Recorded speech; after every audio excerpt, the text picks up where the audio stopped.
Set Phasers, a highly illogical Star Trek podcast.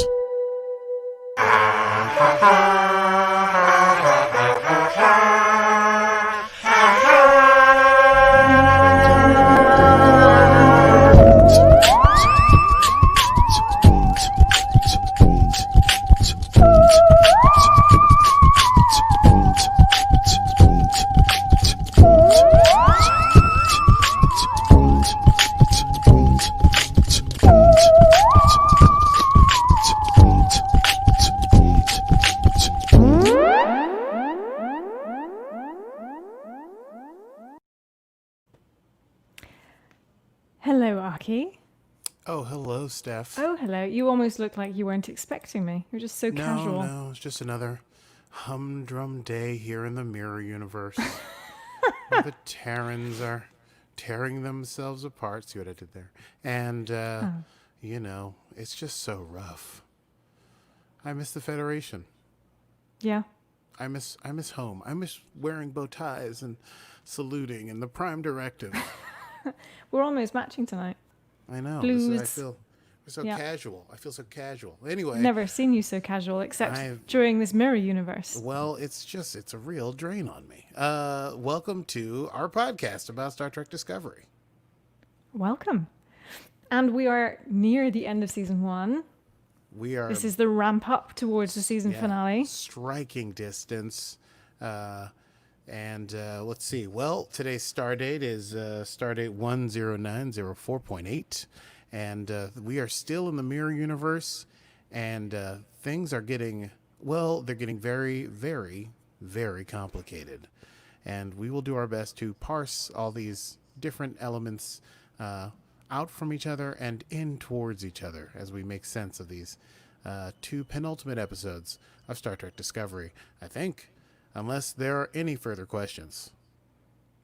Should we run it down? I think it's time. It's time to run it down. Can you run it down for me? What just happened? Can you run it down for me? So, Aki, can you run it down for me? I'm going to do my best. Okay. As you all may recall, last time on Set Phasers, we discussed episodes 11 and 12, in which, the ship went into the Mirror Universe, and they were surrounded by Klingon wreckage, and they had to do this whole thing, and there's a Terran Emperor, and we don't know who that is, but then we find out it's Georgiou, and we find out that Michael was like a daughter to her, and then Lorca is supposed to be a prisoner there, but they use their Lorca as bait so they can get to the ship, so they can find out how to get home. But then in the end of the season 12, we find out that the Lorca that we loved all along is really evil Lorca. He's Lorca from the Terran universe, and he's back. So that's like the recap. That's what's going on in the Mirror Universe right now. It's why I'm wearing a short sleeve shirt with no bow tie. And so we start this. You can tell from the show that this is intense because there's no cold open. There's no like do, right? It's just boom. We're into it. It's Lorca.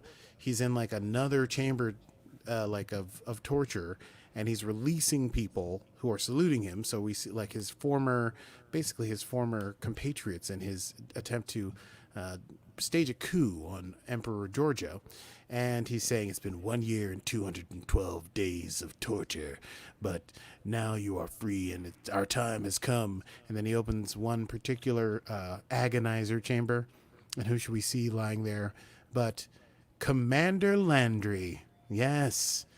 The commander. You know what? I felt like this Commander Landry was more level-headed than the other Commander Landry, at least, right? Maybe. I felt like the other Commander Landry is the one who tried to open the thing and shoot the gun. Like she was like a Federation person trying to be a Terran. This Terran is like a little bit more like, all right, let's.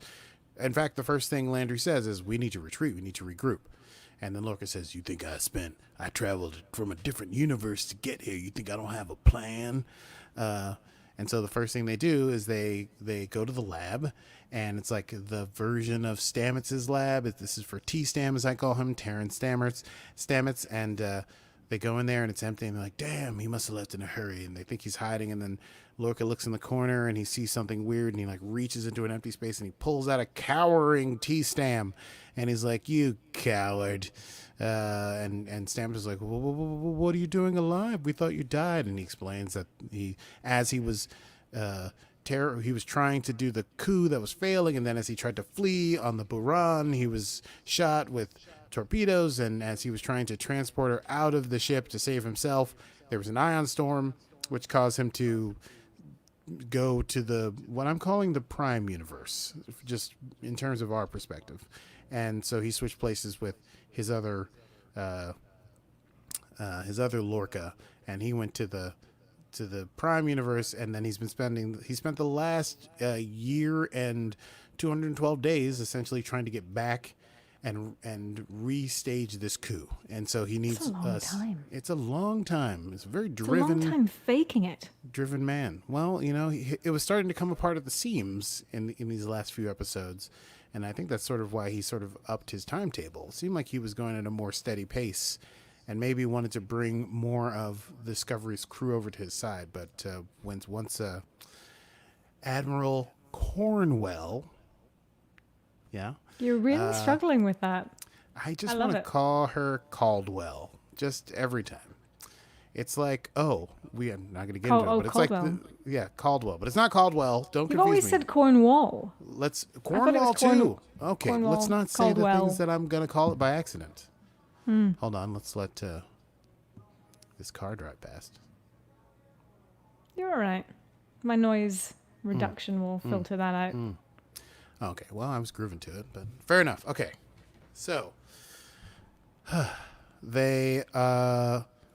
Lorca explains, and he's like, we're about to take this ship, and we're going to take the throne, and they enlist in Stamets' help, and they use some sort of like poison gas to you just see a bunch of other Terran soldiers just kind of like foaming at the mouth and in convulsions on the floor.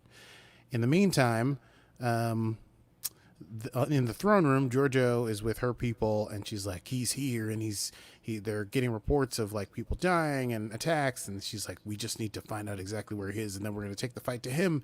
And Michael is, our Michael, Prime Michael, is saying to Emperor Georgiou, like, you gotta let me call Discovery and tell them not to come, because we don't want to get in the middle of this weird, awful, fascist civil war issue. And she's like, you'd think I would let you do that, but I'm not going to. And Michael's like, he's taunting you. He wants to lure you into his trap. He's expecting this. And the Emperor's like, sure, maybe you know what you're talking about, but put her in the brig. And so they try to arrest her, and Michael escapes because she's badass. And so she does some Vulcan martial arts, and she slips through a hole in the wall into what I think in the Mirror Universe would still be called Jeffries tubes, but I'm not sure. Maybe they're called something more sinister.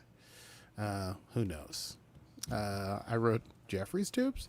So on Disco, they are trying to figure out, they're on their way to the rendezvous, and Stamets has come back into himself, and he's trying to figure out why the mycelium crop is still dead and dying. And that's when Arium, who's sort of a big character we don't see a lot, she's like the android-esque alien. We don't really get an understanding of we get a season 2 episode that's all about her, don't we?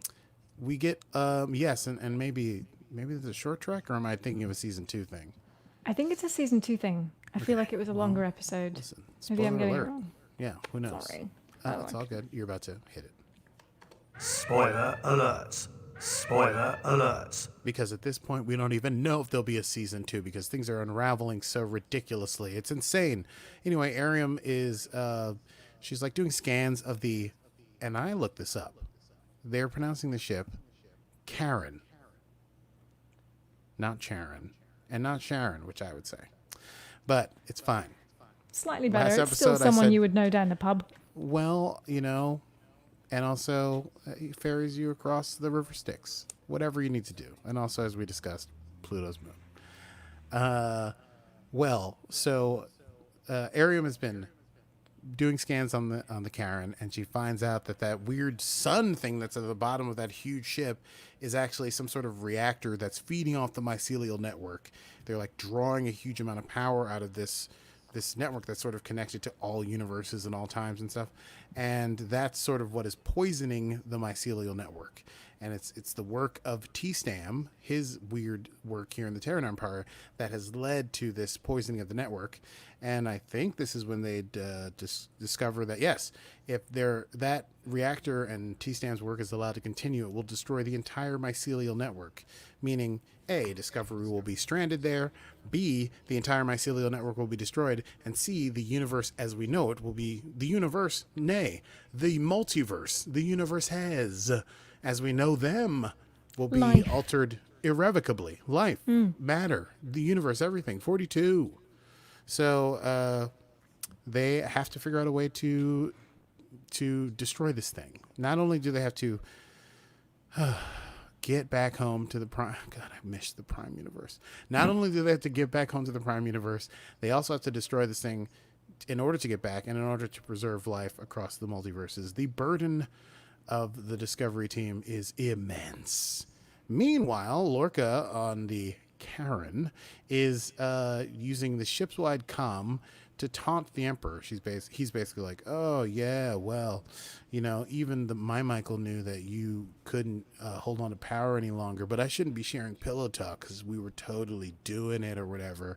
And he says to everyone, like, we're about to take this ship and we're about to take over the Empire, but my only order is no one touches Michael. Okay, she's not to be harmed. And then the Empress is using this, and she finds out exactly where he's transmitting from, and she's like, leads her troops. She's like, we're gonna take the fight to him. And so she gets a gun, which is, I have to say, it's pretty cool when she's holding the laser in her metal jump suit breastplate thing.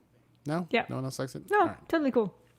I like the sword better, but it was cool when she was like, let's do this. And so she just cool. grabs a laser field thing.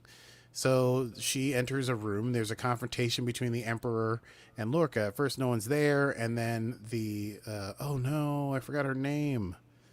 The mirror version of the lieutenant who goes down she's got the braids and the like asymmetrical cut. Oh, I should have written it down, but I didn't. Owetson? Something like that. I know we should have a sound do you effect for do when it? I do a total fail. We could Google it. Can you Google it? You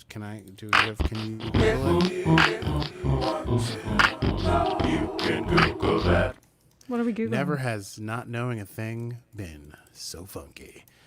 I guess the crew of Bridge Crews? Bridge Star Crew. Trek Discovery Bridge Crew? Yeah.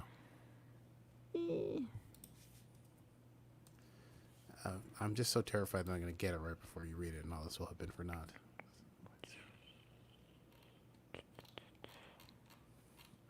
Oh, wait, hang on. Detmer. It's not Detmer. If you want to know, you can Google that. Damn it. Wikipedia did not have it. No, they don't have the bridge crew to that depth. Hang on. You'll have to go to the Alpha Wiki. Nerd stuff. You'll have to go to the... Something came up a second ago. Oh, wait, there it is. You got it? Oyin Oladejo. Yes. Oladejo. Is that right? Oladejo, I think, is how they pronounce it on the show. But, who knows? I'll correct myself next week. Anyway, Oh, wait, no, sorry. She's the actress. Lieutenant Owaseku. Owaseku. Yes. Owasekun. Yes. Yes, I was half Owasekun, right. Yes. Owasekun. Yeah, you had the actor's name right, which is very impressive. No, I read that, but the that I was half right. I'm still giving you props for Googling Thank you. it. Anyway, her Terran version was the one who was supposed to send the initial shock troops down to find Lorca. She's still alive, and the Emperor's like, why are you still alive? And she's like, because Lorca wanted you to know that he was here. And then she's disintegrated, and then a bunch of like, they have these like crazy phasers in Terran world that like the front heats up when they're ready to phase you and stuff. I don't think we've seen that. That's like a Terran thing, right? That's not like a... Yeah, anyway. Terran. So in the darkness, all these phaser muzzles light up as they're getting ready to fire. And then Lorca steps out and goes, ha, ha, ha, ha, ha. What's up? I'm here. I'm bad and I'm back. Yeah. And then he's like, it's too bad I got to kill you. And, pew, pew, pew, pew, and they all open fire. But then the Emperor is protected by some sort of like, yes, that's right, force field. And then while that's happening, she does something on her wrist. She has like some kind of control thing on her wrist, and she's able to like cause these like automatic drone things to fire on Lorca's crew. But then Lorca's crew jumps out of the way, and then they jump back in, and then they're overloading the shield. And Stamets, evil Stamets, T-Stam is keeping track, and he's like, the shield's about to be overloaded. And then when it drops, he's like, go, go, go, go. And they fire, and they start shooting at everyone. And then basically all of the Emperor's team gets killed by Lorca's people. And then she hits her wrist thing again, and she does an emergency transport and disappears. At the same time, Michael is hiding in the, what we'll call for now, Jeffrey's tubes, but are, I don't know, evil Jeffrey's tubes. And she has like got hacked into the comms relay so that she can contact Discovery. And she gets in touch with Saru, and she explains the situation. She's like, Lorca's not a good guy. He's the bad guy. He's from here. You guys got to get out of here. I screwed up. And then he's like, oh, there's nowhere we're going to leave you. And then they're like, they explain the mycelial network is jacked up. And so then they're like, look, we got to do this to save all life everywhere, every time, basically. And then Michael says, okay, tell me what I have to do. And they're like, we need you to drop the shield that's on the mycelial reactor. And she's like, okay, I'll do it. Let me know. I'll let you know when I'm in position. And then you guys figure out how you're going to fire on that bad boy. And this is where I wrote down that they said Karen. Anyway, it seems like Michael is going to have to sacrifice herself. Herself? It seems like Michael is going to have to sacrifice herself in order to, yes. It seems like Michael's going to have to sacrifice herself in order to, she's going to have to sacrifice herself in order to save the multiverse. In any case, Lorca, in the meantime, no one knows where the Emperor's gone, and Lorca's kind of upset that she disappeared and that Stamets didn't know that she could do that. Lorca gets to the throne room, and once they get there, he sets up on the platform, and they summarily kill T-Stam. T-Stam, you dead. And they in doing so, they macabrely show that there's like a trap door in the throne room that goes down to the reactor. I guess you can just dump things down there. It's like a weird, like, it's so like evil universe, like, because even the phasers that sort of came out from the wall, I was like, it's so Indiana Jones. And then the trap door was super Indiana Jones, like, like to, almost sort of going down to, fire and flames and stuff or whatever underneath you. It was just, yes, totally. It was, yeah. Like, well, it seemed, and almost like it was like almost like a gag, because someone could be like there talking to the Emperor, and then Georgiou could be like, nah, and hit like a buzzer, Kill and him. would just fall, into the reactor and die. But, yeah. Which is absolutely absurd. Anyway. There was a British TV show. Did you ever watch Armstrong and Miller? Oh, yes, indeed. Yes. Yeah. Kill him. Yes. And then, falls into the trapdoor or whatever. Which is, anyway, it was not done for laughs, but it did make me chuckle because it was so sort of macabre and over the top. And then they didn't kick Stamets into it. They just shot him. They were like, whatever, who cares for the drama? And then once they're there, it is Lorca realizes that Michael is still out and about. And so Michael starts, so Lorca once again uses the shipwide systems to contact Michael. And he's talking to her, and he's telling her that, like, listen, your Federation is doomed to fail. You should stay here with me. We can rule together. He makes an impassioned and eloquent plea, which I did write down and may use in tonight's quotable moments. But not only is he trying to convince her, at the same time, he's sent his commander Landry after her. So it's sort of a distraction so they can hunt Michael down. And Landry thinks that she's going to get her, but when they get there, they find out that Michael had, like, done some kind of clever thing so that it seemed like she was in a place where she wasn't, and she's still on the move. Oh, yeah. Michael Burnham is not to be messed with. And while they're doing that, Michael goes to the sanctuary of the ship, and she finds Georgiou, who's, I won't say hiding, because, she is the Emperor, but she seems like she's, like, licking her wounds, basically. She's seems to be contemplating all the mistakes she's made in her life. She's looking at the imperial badge of her Michael Burnham.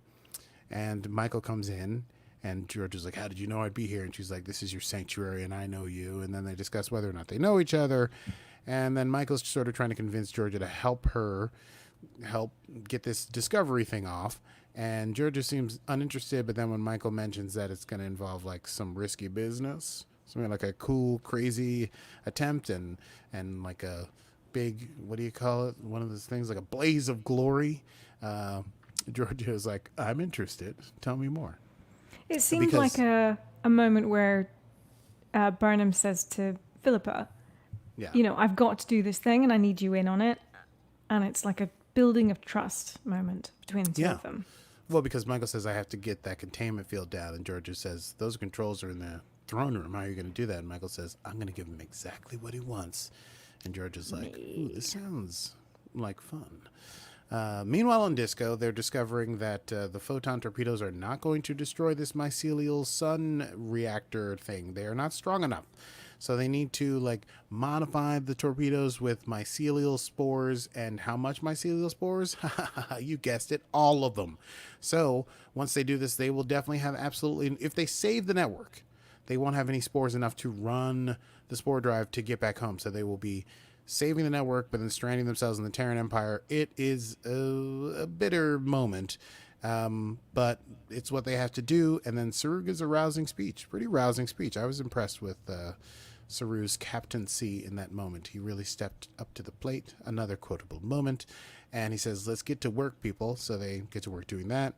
On Karen, Lorca has managed to get the rest of the surviving crew to swear fealty to him. And he's like, that's great. I mean, he's like kind of just, he's like a rooster, roosting. I don't know what you call it. He's like cock of the walk. He's in the throne room and he's like, yeah, ha, ha, ha, I'm the Peacocking? best.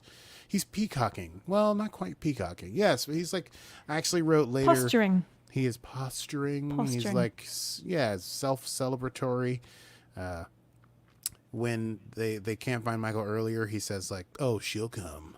Because he's still got like a thing for him and evil Michael had like a weird relationship that is kind of gross, and then he thinks that this Michael could maybe be swayed by that. He's obviously still got sort of romantic feelings for the prime Michael, but then Michael shows up with the Emperor, and she offers the Emperor to be executed, and she says, "Listen, I'll stay here with you.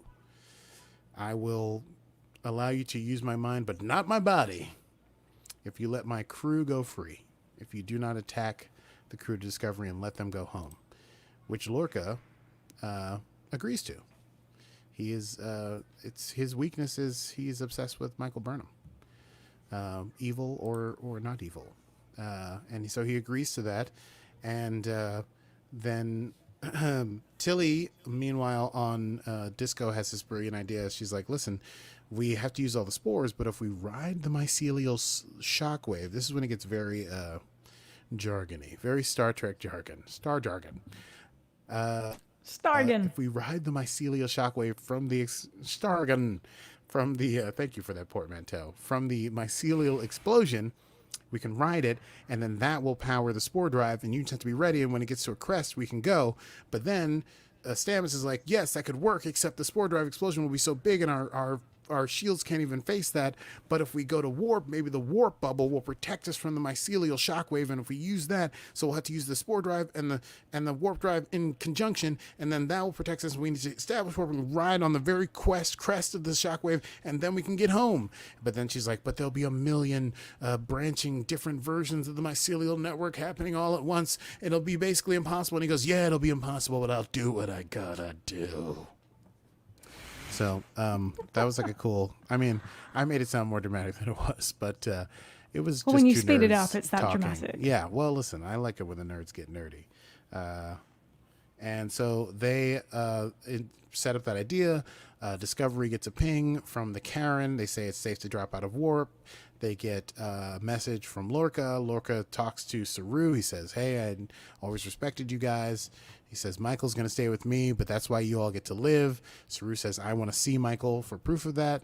And Michael shows up in the background, and she says to him, I'm where I need to be. This is my place. And Saru says, that is all I needed to hear. And then Michael and Georgiou snap into action, and they start just kicking butt just in the throne room. It's like 2 against 40, but they're like each takes a side, and there's just like this Aristeia. Such a good fight scene. It's so good. It's so great. Good. I actually wrote down But the director of this episode is Olatunde Osunami, who is also an executive producer, and they direct a few of the episodes. And every time they're directing, I get excited. But this fight scene was incredible. It was like kind of insane and fast paced. So much action for Star Trek, but it also was like had all these character beats in it that also were illuminating. Like at a certain point, all the sort of like henchmen are all kind of occupied or shot or whatever because they're no big deal. And then it's Georgiou and Lorca on one side, and it's Landry and Burnham on the other side, and they're both fighting. And then Georgiou gets the best of Lorca for a little bit, and then Landry kind of gets the best of Michael. But then Lorca, who's obviously still in love with Michael, like picks up a sword, and instead of going after Georgiou, goes for Landry. And I wrote, Lorca kills Landry because he like sliced her across the kidneys or something. She like blood comes out, she falls to the ground. Then Michael goes to fighting someone else, and Georgiou and Lorca start fighting by the throne, and there's a whole beautiful scene and everything. And then it seems like Georgiou gets knocked out, and then Michael takes over the fight with Lorca, and they fight, blah, blah, blah, blah, blah, blah, blah. And then she manages to fight Lorca, and she draws her phaser. And so she's got her phaser pointed at Lorca, and she goes, we would have helped you if you had just asked. But she says, that's because that's what the Federation is about, this experiment that you denigrate. And that's why I'm going to spare your life.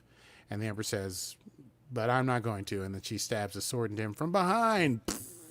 Comes out. And then he staggers towards Michael. He's like, we could have.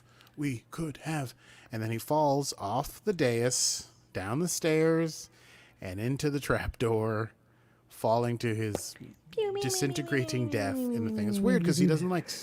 They made like a screaming sound, like but he's not screaming. Did he just not kind also of like get shot as well? Because then he sort of disintegrated on his way down. No, I thought the disintegration was because of the mycelial. Oh, is it? The power of the reactor. No, because she didn't shoot him. She stabbed No, I know him she stabbed him, and then I thought she kicked him down and then shot him on the way out too. Wow. Maybe I got mixed up. That also would be totally within character for Emperor Georgiou. So like stab, kick, and as you're falling towards a tiny sun to also shoot you. So anyway, Lorca dead. And Michael pulls down the shield, and the Discovery hears that, and so they decide to fire their spore torpedoes. Hey, we both made portmanteaus. Made in this up episode. words. Yeah, sporpedos. And in the interim, Georgiou, they're trying to get Michael out with the transporter, but it's hard to get her out because of the shielding. And so Georgiou gives her the like pattern enhancer or whatever that she has on her wrist. And she says, I will buy you time. And Michael's like, why would you do that? And she says, hey, I am a defeated emperor. They have seen my neck. I have no future now. And she says, go live. And so she goes, and the rest of like Lorca's men break the doors down into the throne room, and Georgiou's just there, just pegging them off. And Michael's like, I'm ready for transport. And as she's like lighting up with transport, she changes her mind, and she runs toward Georgiou, and she does the Laurel thing. She wraps her arms around Georgiou, and they both transport out of there onto the Discovery, and they're looking at each other. And Georgiou says something like, what have you done to me? Or something cool like that. And then kablooey, spore explosion. Yeah. And the Discovery goes to warp, and they ride the shockwave, and Stamets is seeing all the beautiful directions, and he can't figure it out, and they go to black alert, and the Landry's, before that happens, Landry wound up still being alive and tried to shoot Discovery, but it didn't work because they blew them to sky high. And he's like, I can't figure it out. And it seems like Stamets, and the ship's taking all this damage, and things are flying, and sparks are dropping. And then he hears the voice of Hugh, and Hugh says, follow the music, find the clearing in the forest. And then Stamets goes, the clearing in the forest. Thank you, Hugh. And then shaboom, they are back in the Prime Universe. Oh, yeah. Now listen. Once they get back to the Prime Universe, you'd think all would be well and good. But alas. Oh, good, you're putting your shirt on. Yeah, because we're back in the Prime Universe. I don't have to wear this stupid T-shirt anymore. It can be. What about your bow tie?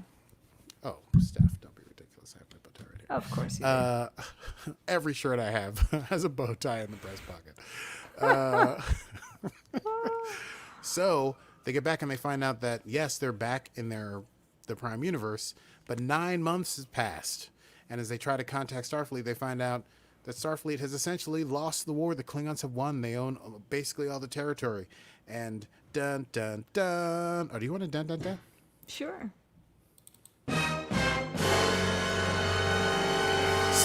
Starfleet has lost the war. The Klingons have won. And that's where we end episode 13. Crazy. It's crazy. It's so crazy. crazy. Oh, Okay. papers flying. Love Papers it. are flying. Okay, I'm going to take a quick break. Personally, while I drink some water, set up things. And You'll put your bow tie on. put my obviously. bow tie on. I can talk and put the bow tie on. In fact, it's a parlor trick I do to impress the ladies. Okay, so... No one is impressed. Oh, see? Sirens. Perfect time for me to There do you this. are. Yeah. Okay. We'll edit. Edit. Oh, man. It's really good to be back. It's good to be back in a shirt. I had no idea how much pain you were in. You know, the mirror universe is it's a hard life for all of us. It's difficult. So we begin episode 14. It is called The War Within, The War Without. And it truly is war on every level. The war within. Did I get that wrong? No, The War Without, The War Within. Excuse me. Yes. Did I say it backwards? Yes. I might have done so. Because I think though The War Without is like sort of the front and center, the big overarching thing, it's all these tiny wars within each character that are that really tie this episode together. And because like no one is not conflicted. Yeah, Discovery gets back, Saru shows up and he's trying to say hello to Michael, and he sees Michael is there with Georgiou, and he's like, what the what? And Georgiou is all like, get out of my face, slave, because in the Terran universe, the Kelpians are slaves. Not only are they slaves, they're food. She says, like, we were just dining on the entrails of one of this creature's brothers yesterday, and now you want me to be quiet? And it was insane. It was like such an awkward moment. It starts the episode off so intense and weird. Whew, man. Yep. So super awkward. Yeah. Saru's in charge of the ship. He's the captain at this point. So Saru orders her to be emergency transported to quarters and then detained there, and then orders everyone in the room, including the transporter engineer, that the existence of Georgiou in the Prime Universe is classified. And that the penalty for that is court-martial. So they have to keep it a secret. Meanwhile, we see that the Discovery is being repaired because the trip through the mycelial network on the like crazy wave front basically destroyed the ship. The ship's on auxiliary power, so they can't do warp. They obviously can't do spore drive because they don't have any spores left because they used it all in the explosion. And Saru tries to get Michael to talk to Tyler, who has now finally come awake after his weird laser finger operation that took the mind of Voke out of his head or whatever. And Michael's not ready to talk to Tyler yet because, remember, Tyler snapped while he was on the Karen and tried to kill her. So she's like, if it's an order, I'll talk to him, but if it's not an order, I won't. Saru says it's not an order. She's like, great, then I'm not going to do this. But Saru goes to talk to Tyler, and he basically is like, is Voke still in there? Yeah. That also, my street is ridiculous. It's not like I live on like a highway or something. It's a tiny, tiny street. But people like to go crazy on it. So Tyler is basically like, I still have the memories of Vogue. I can access them, but it's like watching someone else's life. There's no control there. There's like a gap, but I still feel connected to him. And even the doctor who treated Tyler is like, the Vogue is no longer in there, and his physiology is human, but he's not really only human, and he's not really only Klingon. And Tyler explains that the Mokai, the Klingon house from which L'Rell is from, that performed the Cho'a, what is the species reassignment protocol. Yeah, I learned some Klingon for this bad boy. And basically had to like open up Voke, take him apart, like cut his heart into pieces, like sand down his fingers, like turn him into a human, like all these bone breaking things, and also mix that with the DNA neural memories of Tyler. It's confusing, and we don't really Still know how not clear it on the works. science. Don't think about it too hard. It happened. And so he's like, listen, I can explain whatever you want. And Saru's like, will you be forthright with us and explain to us everything? And Tyler's like, of course. He says, like, is Michael all right? And Saru says she's alive, but detained. And he says, it's great. And he says he feels bad about killing Dr. Culber. And Saru says, I don't think that was you. That was Volk. And Tyler's like, I should be in the brig. And Saru says, I will not take your freedom away. But he does give him, like, a monitor bracelet and says, as long as you're forthright with us and tell us all about this Klingon species reassignment protocol to, like, infiltrate Starfleet, you can remain on the ship and you have your freedom of movement about the ship, except for certain classified areas. When Saru gets back to I took a screenshot of this, but I don't have no way to share it. But there was a cool thing on the wall behind Tyler as Saru leaves, and it showed the physiology of a human on one side and a Klingon on the other, and how they're similar and how they're different. Anyway, it was a cool moment. Oh, I didn't see that. Yeah, that's right. Well, watching an episode 3 times will give on you slow-mo. new insight into what's going on in the background. There's a vessel approaching as Saru gets back to the bridge, and it has a Federation codes, and so they go like, okay, hail that ship. We can finally talk to someone from the Federation, because they see some vessels far away, but mostly it's Klingon space. But as they get closer to the vessel, they realize the shields are up and the phasers are targeting them. And then as they try to put their shields up, they're boarded by it's like an Andorian and maybe 2 humans, I think, that board them. And they are pointing phasers at them. And they say, nobody move, don't do anything. And then they say it's clear. And then Admiral Katrina Cornwell and Sarek transport in, and Cornwell orders Sarek to do a mind meld with Saru, who's the acting captain, and so Sarek is able to discover all the things that Discovery has been through, and he also realizes that Lorca is dead because they are searching for Lorca. And then we go to the credits. So the last one didn't have a cold open, and this one had a cold open that was like a billion things happened before the credits even started. When we come back from the credits, Katrina uses one of the Terran lasers to destroy a bowl of fortune cookies, which I just thought was super funny. The fortune cookies that sat on Lorca's desk. Yes. She's like, she's so mad that she shoots a bowl of fortune cookies. Pew. How Starfleet. And they basically describe the whole situation with Lorca and the switching over and how Discovery has been. And Katrina Cornwell explains how the Discovery was deemed destroyed 9 months ago, and they saw the debris. Obviously, that was the debris of the Discovery from the other universe, and that the war has been a disaster since then. But now that the disco is back, they're able to share the cloak breaking technology, which was the whole thing that they had that they weren't able to share when Lorca sent them over to the Terran universe. However, it may be too late because the Klingons, they have no real leadership, so they've divided themselves between the internecine war between the 24 houses. Internecine war, interwar. Anyway, they divided themselves between the 24 houses, and they're fighting between themselves, but also using the Federation as fodder. Whoever can get the most kills and the most, valuables and do the most pillaging can basically assert themselves as the strongest. And so they're 1/3 of the Starfleet's fleet has been destroyed. Several outposts have been destroyed. And the Klingons are attacking indiscriminately. No real war plan, just attack. And so they were like, we got to jump to Starbase 1. It's our last real bastion of Starfleet. And we're going to go there. And everything about this mirror universe is going to be classified. And we're going to figure out what we do after that. But they can't jump because no spores. And so they have to do it at warp, which is dangerous. But they decided they have to do it. In the interim, Michael takes Cornwell and Sarek to see Georgiou, Evil Georgiou, who's in a nice little living room area. And they talk to her, and Georgiou wants to be sent home, but Michael wants Georgiou to be given asylum because she thinks she's a prisoner. And Cornwell's like, we don't even know if we can.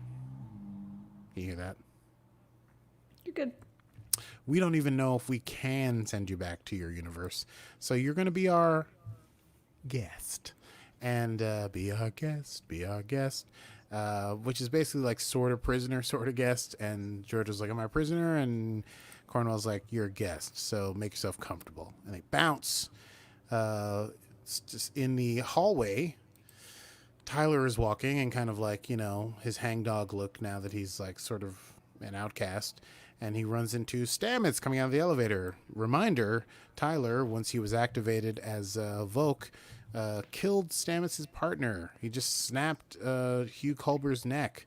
And so it's an awkward moment where Tyler's just like, I'm sorry. And Stamets is like, yeah, does it eat you up at night? Does it make you feel like a terrible person? Do you realize you killed someone I loved? And Tyler's like, yeah. And he's like brought to tears. And then Stamets says, good. And maybe there's some human left in you anyway. And then he just walks away. So, I mean, got off about as easy as you can after you've killed somebody's significant other, even if you were like a Manchurian candidate. Yeah, I mean, I think fair play to Stamets for just walking away, but there was a part of me that just thought he would want to absolutely kill him. Well, yeah, but I mean, listen, practically speaking, this is Stamets. I mean, he's not going to kill him in cold blood, And Or just punch him in the face, maybe, at least. Do you think Stamets he's not a Captain Kirk type. He's not an old pow, biff, boom, He's upset, and if he has machinations for revenge, I think they would run deeper and longer. But I think Stamets, of all people, probably knows what it's like to have sort of complete loss of mental faculties and to be completely disoriented and unaware. I mean, Stamets himself in the same episode. Why am I arguing this with you? Why am I Kapla cornering you? I can't help myself. Yep. Is it Kapla corner or Kapla tangent? It's well, sometimes you think you're walking straight and then boom, you take a Kapla tangent and you wind up in a Kapla dead end. It's all that Klingon I had to learn for the first part of the episode. Okay, so Oh dear. I don't know. Yeah. Anyway, argue. I made my point. So I'm glad Stamets didn't hit him, but I did think Stamets would have been certainly more like verbally cutting. But he wasn't as cut. I think there's a sense Stamets wants to forgive. And also there's like an extra worldly sense to Stamets because he has spoken to Hugh in the network, even though Hugh was dead. So I don't know how much Stamets truly is grieving and how much Stamets is just kind of putting everything about that aside existentially while they work on like keeping the Federation alive. But it was awkward, and when it happens, every time, and now I've seen this episode maybe 5 times in lifetime and probably 3 times in preparation for this episode, every time Stamets walks out of that door and Tyler's walking down the hallway, I go, because I almost can't watch it. It's so mortifying. Anyway, Tyler goes into the mess hall, and now he's like Michael the first day she came on the Discovery. When he walks into the mess hall, everyone's quiet, and they're all staring at him, and they're like, and he gets his food, and he sits down at a table by himself, and he's kind of like, ugh. And then our superhero, the true superhero of Star Trek Discovery. You can play the music. Tilly, don't be silly. Tilly, it's your time. The true superhero of Star Trek Discovery is Sylvia Tilly. So and she's great. I mean, she goes over and she's like, excuses herself from her conversation and sits down with Tyler. And Tyler says, like, you sure you want to do this? She's like, of course. And he says, I'm fine. And she says, how could that even possibly be? And he's like, fair enough. And she's like, we're going to sit here and we're going to eat and we don't need to converse, or we can converse.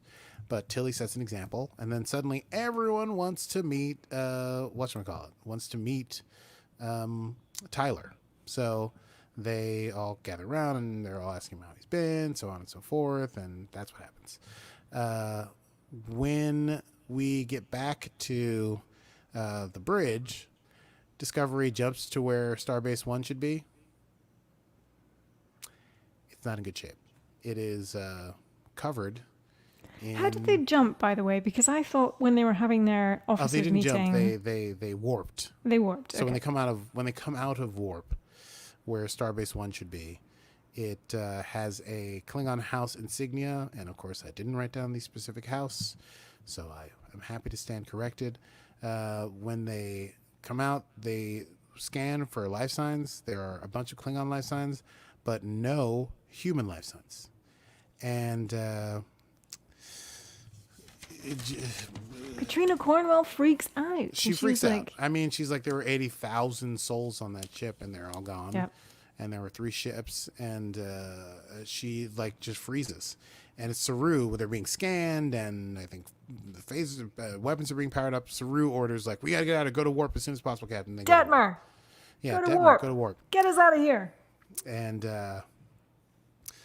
Cornwell is still sort of frozen. She like, sits back down, and then Saru comes over and says, we're awaiting your further captains, and she gives what? the like, we're awaiting your further captains. What did I just say? We're awaiting further orders, Captain. And she gives the boilerplate response, maintain course and speed. And then she leaves. She goes to the brig to talk to Laurel.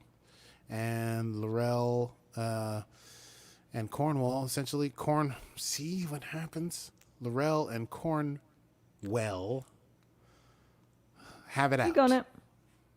I don't really.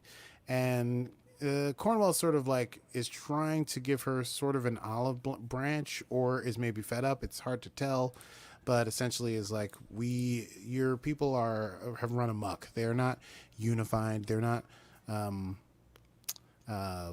fighting all together for Klingon honor. They're just killing us indiscriminately, civilians and hospitals and not non-combatants and so on and so forth. Laurel does pay Cornwell one compliment. She does say, Takuma taught us that all humans were without courage. About this, he was wrong. And Cornwell basically says, listen, what do you want from us? They're not even giving us terms. How can we end this war? And Laurel says, the war will never end. She says, quote, conquer us or we will never relent. To which Cornwell says, thank you.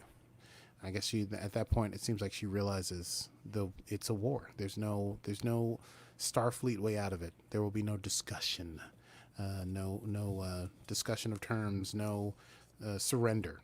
So in that time, Michael goes to see Georgiou because she knows about the thing, the Starbase 1 being destroyed, and she asks Georgiou how in her universe she defeated the Klingons.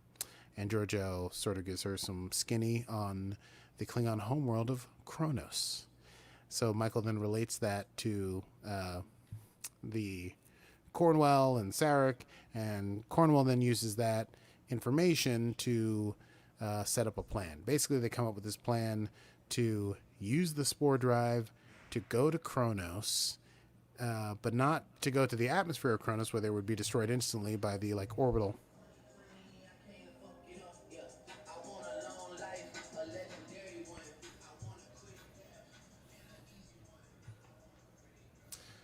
You dance almost as well as I do, Well, I had more faith in you. I've been practicing a lot. So they decide to jump not into the atmosphere of Kronos, but into the volcanic upper crust of Kronos. Apparently there are huge caverns where there used to be volcanoes when the planet was being formed, and they think they can jump directly into one of those caverns because the mycelial network will allow them to distinguish between open spaces and solid spaces, and then they can release a drone, and the drone will scan for tactical targets, and then they can launch an all-out assault of the Federation on Kronos, forcing the Klingon Empire, the Klingon houses there, not an empire at this point yet, to retreat back to Kronos and thus sort of end hostilities and force them to the table for negotiations.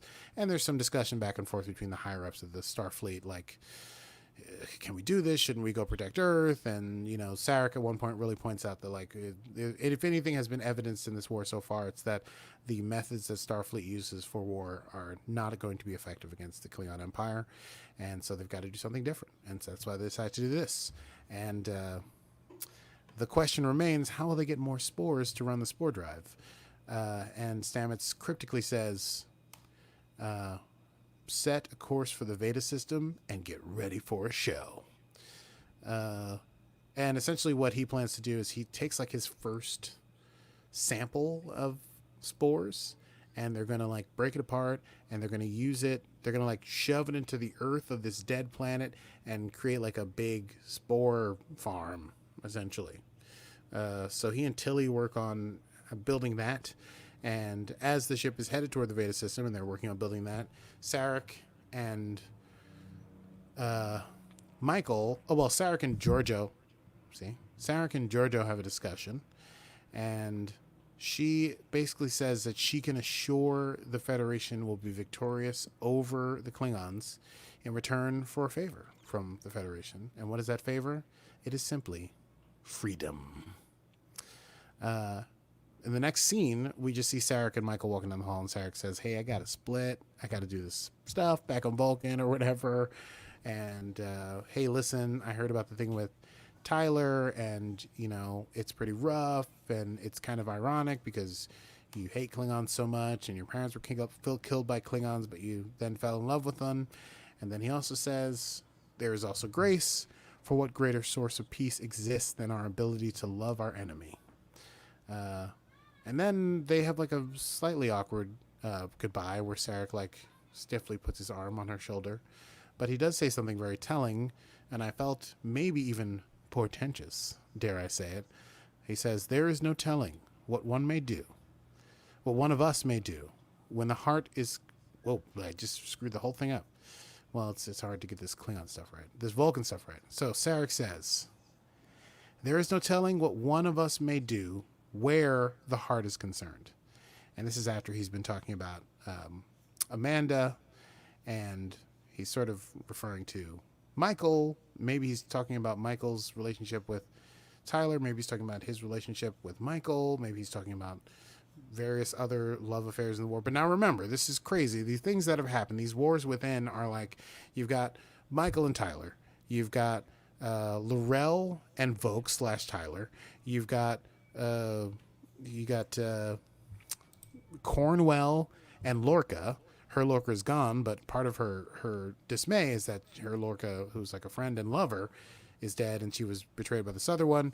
You've got Sarek and his relationship with Michael. It's bananas. Oh yeah, sure. Let's talk about Hugh and Stamets. Anyway, everyone has got these sort of internal things going on, and it's very complicated. But the last thing that Sarek says to Michael is, do not regret loving someone.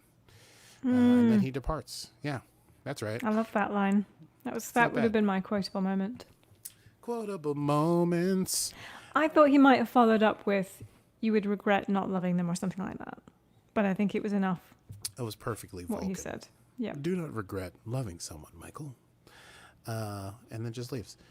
Michael goes to talk to Tilly after that, and she tries to be all business. She's like, hey, we got a bing bong bang, spores, yada yada yada, Veda system. And Tilly's like, okay, I'm on it. And then she's like, walks away and she goes, hey, I just talked. Then she like kind of opens up. She's like, I just talked to Sarek, and we said goodbye, and I felt like it was sort of the last time. And it's like, you don't think it's going to be the last time, do you?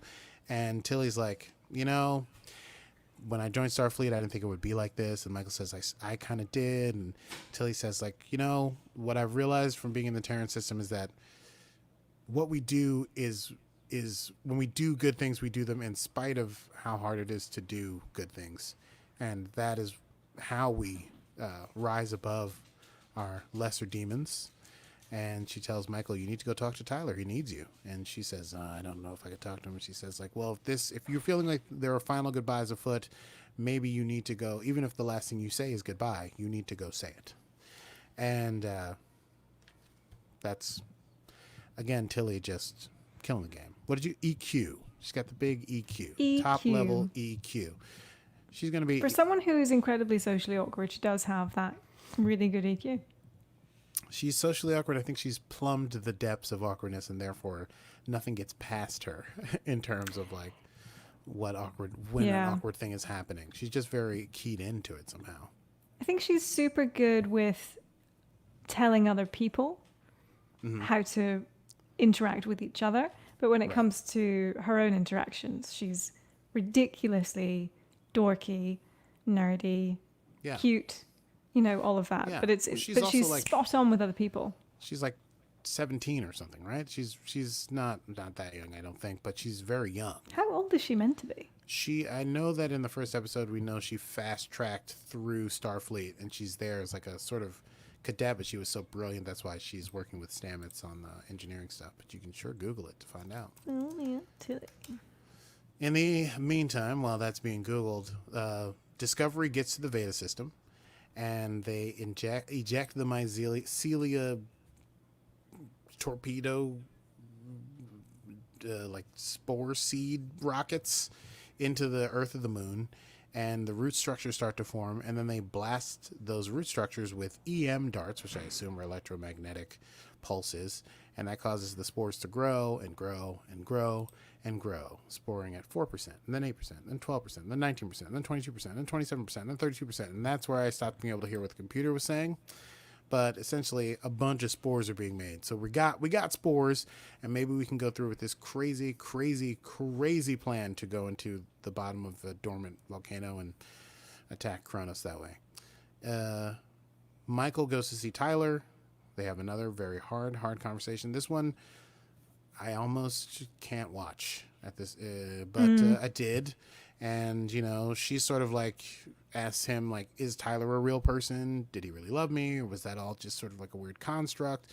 And she's mad, not just because Tyler, as a Manchurian candidate, Vogue tried to kill her, but also because Tyler had told her when things got too hard that he would come to her and be honest, and he didn't. He failed to do that. And so for that reason, she feels like she can't put that trespass behind her. And Tyler counters with, like, the reason that he's not a sleeper agent, the reason that he's not Volk parading around and getting information and actively creating havoc within Starfleet and giving all the secrets to the Klingon Empire is because Tyler is real and because Tyler is in love with Michael, and that's what sort of saved them from him from really going over to the other side. And, you know, Michael, they have like a momentary look of like understanding, but then Michael explains that, like, feels like she's been in a similar situation when she started this war at the Battle of the Binary Stars. And she says the work to claw yourself back to your humanity is hard work, and it takes a long time, and it's solitary work. And she says to him, it's not easy letting you go. But then she does. And in the final scene, Cornwell is talking to Sarek, and they say, we got the spores, and so I think it's time for the plan to go forth. And Sarek says the Federation Council is down with it. And Cornwell goes onto the bridge, and she addresses the ship and says, we're going to Kronos, and I want to introduce you to the person that's going to lead you to Kronos. Our person who's got all the information. Introducing Captain Philippa Georgiou. Say what? I was ready for that one. I mean, it was a dun-dun-dun moment. It was. And yeah, Georgiou walks out, and I guess they have an explanation that she, like, was saved. That it's not Terran Georgiou, it's Georgiou, real Georgiou, who was presumed dead, but is actually alive. And she's in a Starfleet uniform, and she's the captain, and she sits down in the captain's chair. And that is the end of the episode. Everything is back where it was, but not in the right place. Pew! Minds are blown. Holy Moroli. And that Holy was episode smokes. 13 and 14. Oh, wait, sorry, hold on. Steph demands this happens. Episodes 13 and 14. That didn't quite work. The image was brilliant. Episodes 13 and 14 of season 1 of Star Trek Discovery. I don't know that I have any real stats. We did go to Black Alert twice. That was the only real stat that we had. There were no set phasers moments. We don't get a lot of stats. We haven't had many. Well, because we spent so much time. Well, now it's like everything's war. It's not your usual, like, go to the planet and do stuff right now. It's just so insane. It's been this ramp for the last 6 episodes. I do think, before we get into quotable moments, that it's time to say goodbye to a few characters. I couldn't agree more.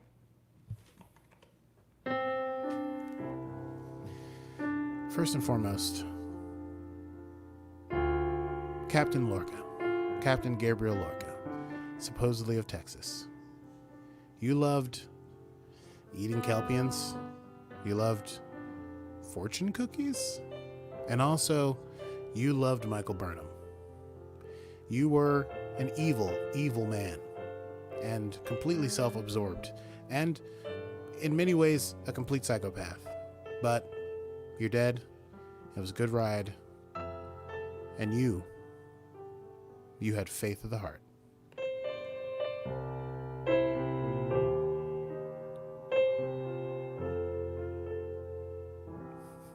I love that you hold that salute for so long. That is ridiculous. Long way up, short way down. Yeah. That's how we were right. taught at school. Oh, wow. Oh, you went to saluting school? Yes, I did. I was in the Combined Cadet Force, actually. The Combined Cadet Force. I was a non-commissioned officer. Oh, of the NCO were Navy. you? I was an NCO. That's excellent. Do you have a rank? I did. What on earth was it? I'll come back to you. I forgot. Oh, I man. do forget what This it is was. Very exciting stuff. I didn't know I was doing a podcast with somebody who holds actual rank. Oh, what was it? It wasn't an exciting one. I just want to point out also that I appreciate that this week you were able to get your comm badge onto your shirt. This is the first time, correct? No, I've had it on before. I think. thought the last week, maybe last week I Awkwardly. missed it, but I thought it was but it was like this is it. This looks Yeah. real. Thanks. I think Well done. it's all about the placement. It's about the placement and how casual you were with it, because I noticed like 15 minutes in, and I was like, damn, she really did it. Yeah. Didn't And even I'm say like- anything about it. No, normally I'm like, look at my com badge. I'm Yeah. wearing a Oh, com like badge. this comm badge right here. This is what I have. Yeah, that's Okay. fine. So Yeah. shall we get Miss Potts on the phone? Absolutely. moments. Okay. Do you have any quotable moments? I know I stole a few and just in the rundown.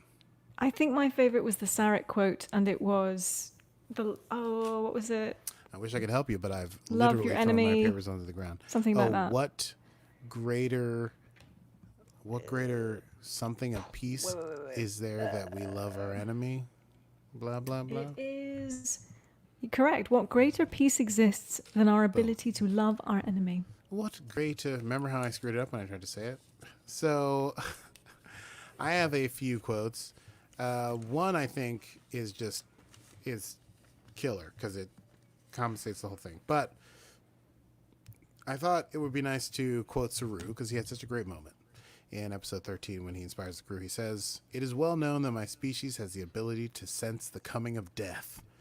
I do not sense it today. I may not have all the answers, however, I do know that I am surrounded by a team I trust, the finest a captain could ever hope to command. Lorca abused our idealism, and make no mistake, Discovery is no longer Lorca's. She is ours, and today will be her maiden voyage," as they were sailing into sudden death. And from episode 14, I chose Tilly's comments to Michael when Michael's like, hey, what's going on? Yeah, I'm good. And then she's like, actually, I'm really screwed up. She says, "When we were in the Terran universe, I was reminded how much a person is shaped by their environment. And I think the only way that we can stop ourselves from becoming them is to understand the darkness within us and fight it." I think that's like just a great summation of episode 14 altogether. And in reference to her talking to Tyler, she says, what we do now, the way we treat him, that is what he will become. Yes. And That that's was a good Tilly moment. yeah, that is germane to all lives everywhere. Think about that. That is true. The next time you're doing anything, how we treat them now is what they will become. I believe the children are future. No? Okay. Let's move on. Let's wrap it up. Oh boy. Okay. Next time on Set Phasers. Next time on Set Phasers, we're going to dig into the final episode of season 1 of Star Trek Discovery. I don't know how they're going to wrap all this up because everything has gone to shambles. It is called Will You Take My Hand? And honestly, you're going to need someone to hold on to get through this last episode. And we're going to do a very special episode of Set Phasers at some point during this holiday weekend because we have a million episodes to get through and we only have like 5 or 6 weeks until, no, less. We have like 5 weeks, maybe 5 weeks until Season 3 comes out. Season 3! And then we'll be doing them live. And then Well, we'll be sort of doing them live, you know. Yeah, the day after, you know. Yeah, the day after. Yeah, and then... Totally after Trek show-ness. Listen, that was the dream yeah. when we first put this It together. was. So it's so It's totally exciting a dream. that, you know... Our dream that is coming to fruition, We Aki. really didn't think we were going to be doing this. We thought we were going to have a long break, but we aren't. Instead, we're cramming them in. Anyway, tune in for that whenever that happens. Or anyway, just listen. It's great. Probably Thank Sunday you or for- Monday at some point. over the Sunday, weekend. Monday, and it'll be out next week at some point. We want to thank you for joining us. And if you enjoyed the program, you can catch us every Friday at 8 p.m. Eastern on Facebook Live or as a podcast every Monday, wherever podcasts come from. Yes, we are. We also just made it onto iHeartRadio this week, by the way. What? We did? Yes, we did. You buried the lead. Yes. Oh, sorry, I forgot to mention that. No, it's all right. It's rather I'm excited. exciting. It's rather exciting. It's rather exciting. So we are on Facebook, Instagram at Set Phasers Podcast. Please feel free to follow us along, join in the conversation of all things Trek, and please like my memes and my posts because I work so hard. I like them. Thank you. And I tag you in tons. I know. Well, you know, I like to be tagged. If you want to support us in our continuing mission to discover what Discovery has in store for us, we'd only be delighted. You can patronize us, and we can take it by going to patreon.com/setphasers. Until next time, I'm Steph Mans. And I am Aki Burmese, and this has been Set Phasers, a highly illogical Star Trek podcast. Computer. End program.